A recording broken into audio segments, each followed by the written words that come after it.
Halo semuanya, perkenalkan nama saya Destina Sasanti dari Universitas Dian Nusantara. Di sini saya ingin menjelaskan sistem pengendalian manajemen tentang penyusunan anggaran perusahaan.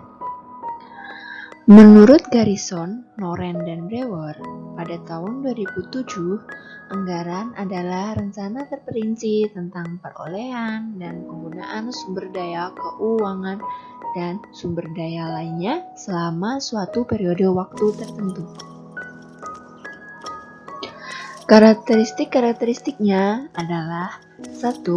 Anggaran mengestimasikan potensi laba dari unit bisnis tersebut.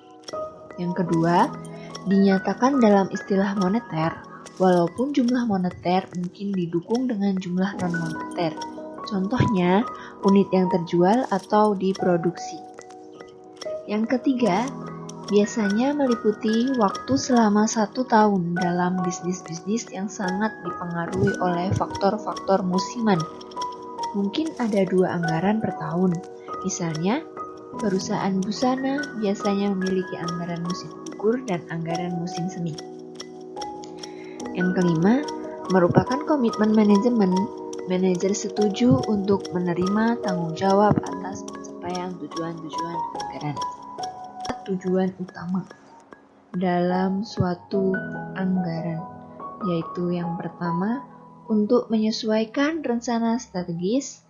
Yang kedua, untuk membantu mengkoordinasikan aktivitas dari beberapa bagian organisasi. Yang ketiga, untuk menugaskan tanggung jawab kepada manajer untuk mengotorisasikan jumlah yang berwenang untuk mereka gunakan. Dan untuk menginformasikan kepada mereka mengenai kinerja yang diharapkan dari mereka.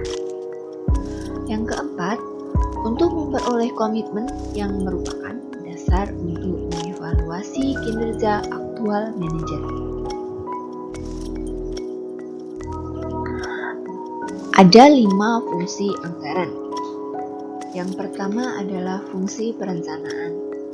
Di sini, fungsi perencanaan memiliki langkah pertama adalah penentuan tujuan yang dilanjutkan dengan merumuskan strategi dan kebijakan tersebut dituangkan dalam anggaran periodik guna dapat dinilai dan ditindaklanjuti kemajuan yang telah dicapai, apakah sesuai dengan tujuan yang diinginkan. Yang kedua adalah fungsi koordinasi.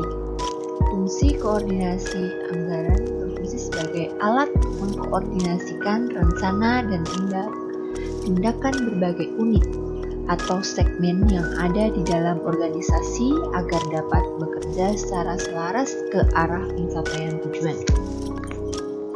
Yang ketiga adalah fungsi komunikasi. Jika menginginkan organisasi dapat berfungsi secara efisien, maka organisasi tersebut harus menentukan saluran komunikasi melalui berbagai unit dalam organisasi tersebut. Yang keempat adalah fungsi motivasi.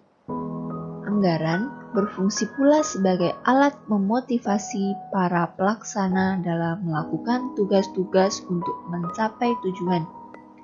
Memotivasi para pelaksana dapat didorong dengan pemberian insentif kepada mereka yang berprestasi. Fungsi yang kelima adalah fungsi pengendalian dan evaluasi. Anggaran dapat berfungsi sebagai alat pengendalian karena anggaran yang sudah disetujui merupakan komitmen dari para pelaksana yang ikut berperan serta menyusun anggaran tersebut.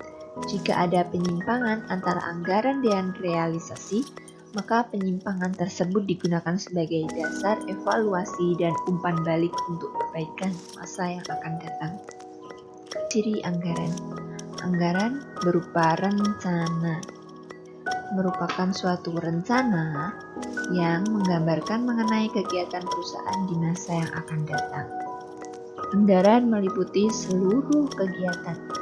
Anggaran akan dijadikan sebagai pedoman kerja, alat kerja, dan alat pengendalian, sehingga anggaran harus dapat mencakup semua kegiatan yang akan dilaksanakan oleh semua bagian yang ada di dalam perusahaan. anggaran dinyatakan dalam satuan moneter. Yang keempat, anggaran menunjukkan jangka waktu. Manfaat penyusunan anggaran. Yang pertama, sebagai perencanaan terpadu. Yang kedua, sebagai pedoman pelaksanaan kegiatan perusahaan. Yang ketiga, sebagai alat koordinasi kerja. Yang keempat adalah sebagai alat pengawasan kerja. Yang kelima adalah sebagai alat evaluasi kegiatan